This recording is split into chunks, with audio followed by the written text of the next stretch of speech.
बिस्मिल्लाहिर्रहमानिर्रहीम अस्सलाम वालेकुम। मैं तुहानू एक ज़रूरी पैगाम देना चाह रही, तुसी आ वीडियो देखना।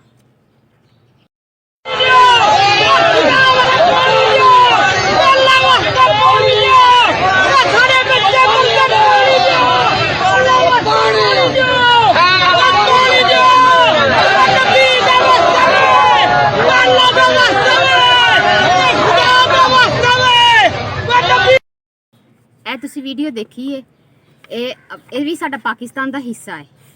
ਇਹ ਲੋਕ ਮਰਨ ਦੇ ਵਿਚਾਰੇ ਬਣ ਕੇ ਜਾਨਵਰ ਤੱਕ ਇਨਸਾਨ ਤੱਕ ਉੱਥੇ ਮਰਦੇ ਆ ਤੇ ਅਸੀਂ ਤੇ ਇਹਨਾਂ ਲੋਕ ਸਿਆਸਤ ਵਿੱਚ ਵੜ ਗਏ ਆ।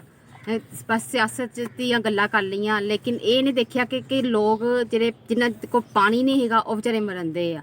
ਤੇ ਇਹ ਆ ਕਿ ਅਮੀਰ ਜਿਹੜੇ ਹੈਗੇ ਉਹ ਤੇ ਚਲੋ ਬੋਤਲਾਂ ਦੇ ਪਾਣੀ ਪੀ ਲੈਂਦੇ ਆ ਤੇ ਗਰੀਬ ਵਿਚਾਰੇ ਉਹਨਾਂ ਨੂੰ ਉਹ ਪਾਣੀ ਤੋਂ ਤਰਸਦੇ ਆ। ਇਹ ਪੈਗਾਮ ਅੱਗੇ ਸ਼ੇਅਰ ਕਰੋ ਤਾਂ ਕਿ ਇਹਨਾਂ ਲੋਕਾਂ ਨੂੰ ਇਹ ਪਾਣੀ ਮਿਲ ਸਕੇ ਤੇ ਉਹ ਵਿਚਾਰੇ ਜਿਹੜੇ ਪਾਣੀ ਤੋਂ ਤਰਸੇ ਉਹਨਾਂ ਨੂੰ ਪਾਣੀ ਮਿਯਸਰ ਹੋਵੇ। ਅੱਲਾਹ ਹਾਫਿਜ਼।